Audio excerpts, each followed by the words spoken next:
graduation season, and the class of 2024 across the Bay Area and the country, for that matter, is dealing with some unique challenges. Ann Makovic joins me now, and some of the ceremonies look a little different than what we're used to, right? Yeah, and that is because of ongoing protests against the war in Gaza. We've seen them in encampments at Bay Area universities and at graduation ceremonies.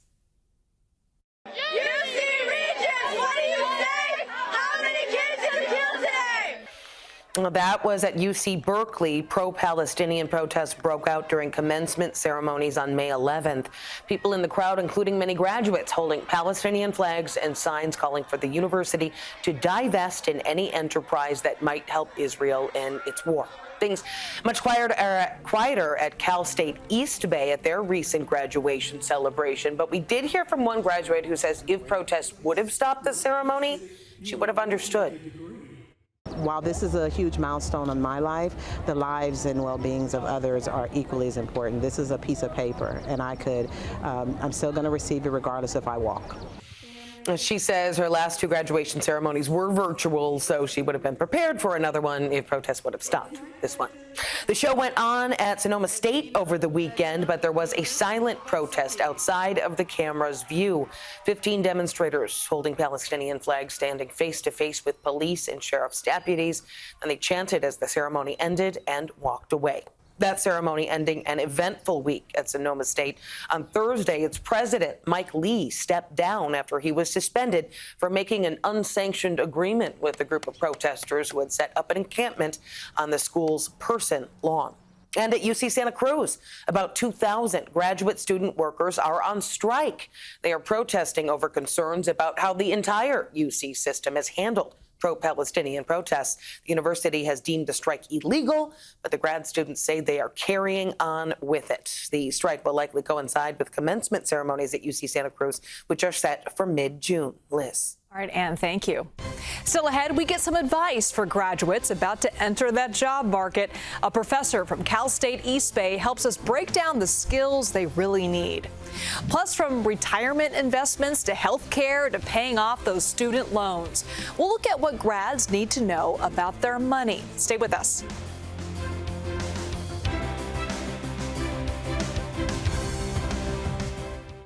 Well, they've got their diplomas, so now what? Well, this afternoon, we are focusing on the graduating class of 2024 and what they will need as they take their next steps. CBS News business analyst Jill Schlesinger says now is the time to get their money matters in order. Now that college is over, graduates need to come up with a payment plan for those student loans. Start by detailing what you owe, the loan's interest rate, the monthly amount, and when the first payment is due. There's usually a grace period of 6 to 9 months, during which you are not required to make payments. But since the interest clock is ticking, start as soon as possible.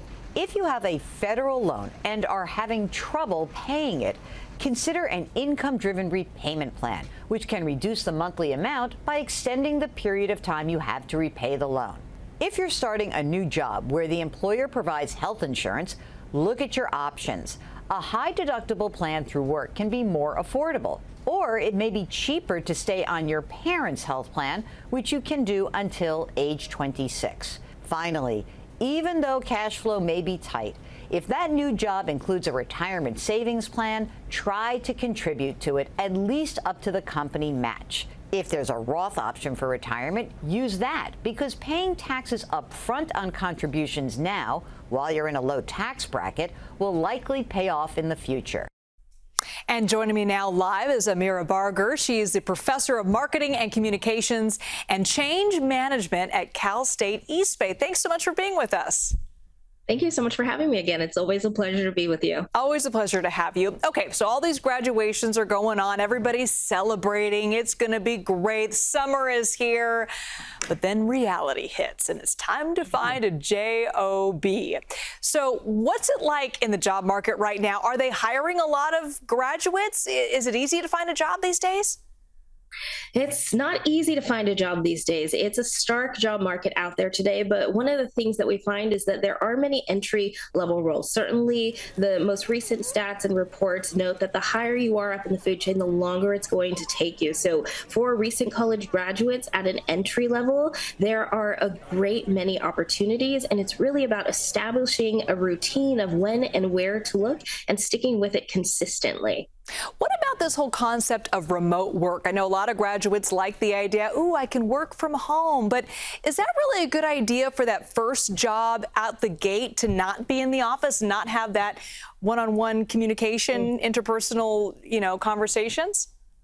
Well, 50% of remote capable employees are working in a hybrid format. And one of the things that we know about junior employees or recent graduates entering that entry level job is you learn so much through osmosis. In the professional world, we might refer to them as flybys. You're walking by someone's office or their desk, you grab a coffee, or you overhear a meeting or a call, and you learn so much by just being in the midst of other professionals.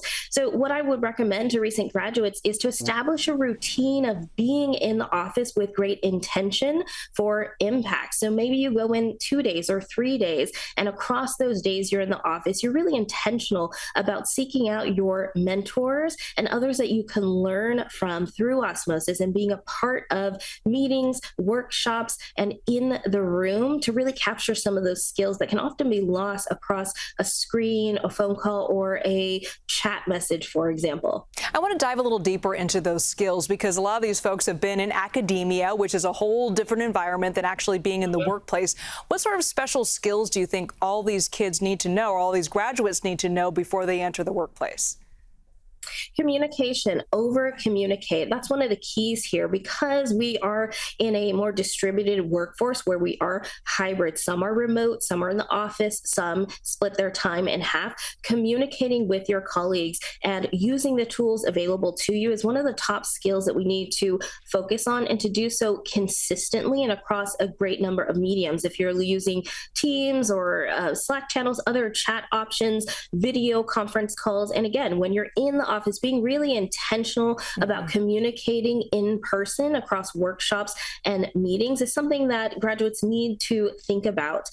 Also, I mentioned consistency. The consistency of having a routine is really important for graduates. You have a routine during your college days. The same is going to be true in the professional workplace. And consistency of networking meetings, continuing to do some of those extracurricular activities like volunteering that open you up to a plethora of potential networking opportunities and skills that you can continue to learn that are valuable even in the workplace. The transition after graduation, although really exciting, can also be really stressful, especially when you're trying to find that job. What can people know about mental health and keeping that strong during this time? Mental health is the #1 reason cited by students for their feelings of lack of preparedness for the workplace. But they've also noted that they felt really confident about the services that have been provided to them through mental health care or career services through college campuses and universities. So if college graduates take anything away from today, what I want them to think about is establishing a routine similar to their college days, because it helps to ease the significant life transition that they're about to go through, which can be very mentally jarring. During college, students have a familiar routine and support system, including trusted healthcare, career services available on campus. And with the added challenges that COVID brought, 60% of students across almost 400 campuses met the criteria for at least one mental health concern. So all this highlights the importance of stability during this transition. And you can change your life by changing something that you do daily. And so much of success in school and in the workplace can happen across the consistency of our daily routines. And so establish a routine. And part of that routine can be a financial advisor, a mental health professional that you work with, and tapping into the health benefits that are available through your new employer is a great way to help to mitigate some of the concerns and challenges we know students have raised going into the workplace today. All right, such great advice. Amira Barger, professor at Cal State East Bay, thank you so much. Thank you. Shifting now to Bay Area high school graduates heading off to college. That's a big step, too. The Dave Goldberg Scholarship Program, created by former Meta executive Sheryl Sandberg, is celebrating a new class of scholars. It supports students from low-income families who are the first in their families to go to four-year colleges. Sean Chitness spoke to a scholar from the Peninsula who represents the expanded reach of this program.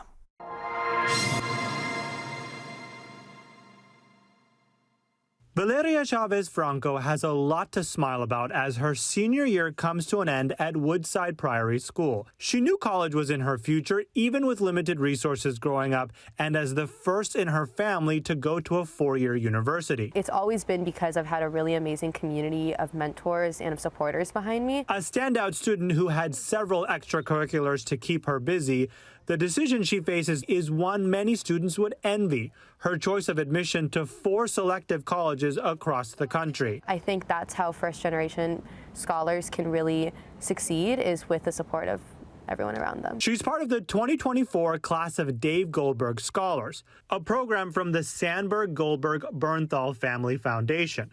Launched several years ago to help low-income first-gen students get to college and succeed once they go there, the program expanded in 2023 to partner with Peninsula Bridge, a nonprofit that pulls promising students from more than 50 schools between San Mateo and Mountain View in 4th grade and mentors them up until their college graduation. We really do believe that all of our scholars deserve a chance to thrive and succeed, and each one has the potential to be successful on the college and career path with our 13-year program model. The Dave Goldberg Scholarship provides a life-changing amount of financial support by paying for all the costs around college, like transportation, supplies, and opportunities to study and do research outside of a college campus. There are so many additional costs. The college financing piece is so difficult for first-gen underrepresented students, and there are so many barriers to being a successful college student. Students like Valeria are grateful and say it fuels their passion to advocate for more access to higher education. She plans to study sociology in college so she can have an impact on the community around her. The lessons that I learn and the lessons that I take away from this experience are the lessons that I pass on. And that's how you create generational knowledge, and that's how you also create generational success. A passion to be the first with a commitment to help others so she isn't the last. And still ahead, a big promise to hundreds of students in Oakland. The program that's reinvesting in the city's youth and helping them achieve their dreams. As we focus this afternoon on the class of 2024, we want to highlight a life-changing gift for more than 1,100 students in Oakland. Our Andrea Nakano spoke to a young man who's part of one of the town's largest scholarship giveaways.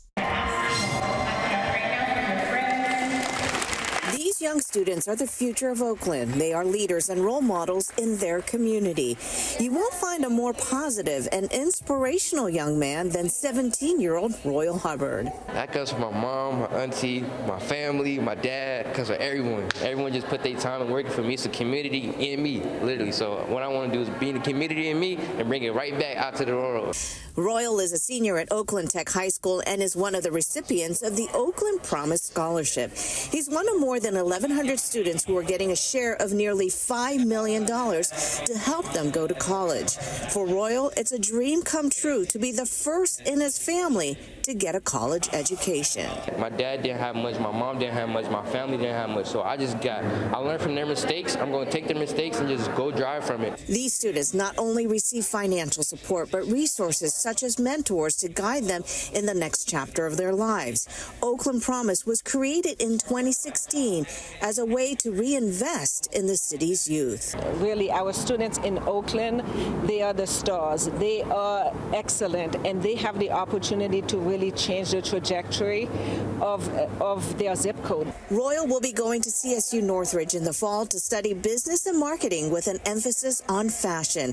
He's already had a chance to be a part of New York Fashion Week and hit the runway. He's on his way to turning his dream into reality, but he also knows his journey is not just about him. I've been thinking about too much and make me want to shed a tear because I'm like, dang, my little cousin, my nephew's really looking at me like, I really got to do this. I really got to do something that's going to change their mindset. And Royal is creating the path for his family to now follow in his footsteps.